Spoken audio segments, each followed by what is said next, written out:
masa modern, yaitu sejak awal abad 21, bahkan juga pada belahan kedua abad 19, telah timbul dua gagasan politik.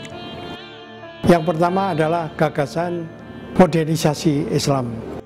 Yang kedua adalah gagasan kebangkitan Islam.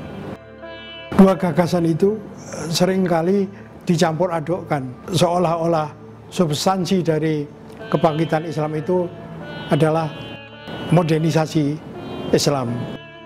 Padahal dua hal itu adalah merupakan gejala yang sangat berbeda. Gagasan kebangkitan Islam itu pada dasarnya adalah kebangkitan yang bersumber dari gagasan-gagasan internal di kalangan para ulama dan cendekiawan Muslim sendiri. Sedangkan gagasan modernisasi itu adalah gagasan yang merupakan pengaruh dari pemikiran-pemikiran dari luar, khususnya dari Eropa.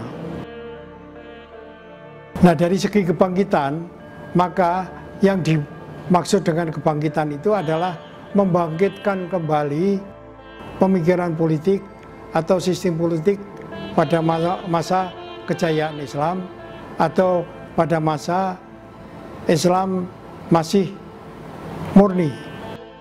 Gagasan ini disebut juga sebagai Puritanisme. Yang kedua adalah gagasan membangkitkan kembali, membentuk suatu pemerintahan atau negara yang ideal. Yang dimaksud dengan negara ideal di sini adalah negara di bawah pemerintahan Nabi dan Khulafa ar-Rasyidin. Sementara itu, gagasan modernisasi itu pada mulanya berasal dari pendudukan Napoleon Bonaparte, seorang despot yang tercerahkan dari Perancis yang membawa gagasan-gagasan modernisasi ke dunia Islam melalui Mesir. Gagasan itu kemudian disambut oleh seorang wali Mesir dari kerajaan Turki Utsmani yang disebut Muhammad Ali. Muhammad Ali itu berpendapat bahwa kekuatan negara-negara Arab atau negara-negara Islam itu terletak pada dua faktor. Yang pertama adalah faktor kekuatan militer, sehingga kekuatan negara-negara di situ bisa melawan dominasi dari imperialisme Barat. Yang kedua adalah kekuatan ilmu dan teknologi, sehingga karena itu maka Muhammad Ali mengembangkan ilmu pengetahuan dengan cara menerjemahkan berbagai karya-karya ilmu pengetahuan dari Eropa dan kemudian menerapkan gagasan-gagasan itu di dalam perkembangan ekonomi. Jadi ide modernisasi yang dibawa oleh Muhammad Ali itu pada dasarnya ada dua. Yang pertama adalah militerisme. Ini merupakan penerusan dari despotisme abad pertengahan. Yang kedua adalah gagasan penerapan ilmu pengetahuan untuk mengembangkan ekonomi, kekuatan ekonomi. Jadi masyarakat despot yang didukung oleh perkembangan ekonomi yang kelak menimbulkan suatu ideologi yang disebut sosialisme Arab. Pada awal abad 20,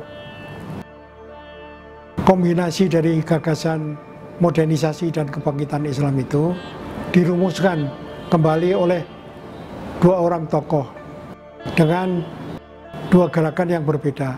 Yang pertama adalah Jamaluddin Al-Afghani yang berusaha untuk mempersatukan dunia Islam di bawah suatu gerakan yang disebut pan-Islamisme yang menghasilkan terbentuknya negara-negara kebangsaan yang terbebas dari kolonialisme dan imperialisme.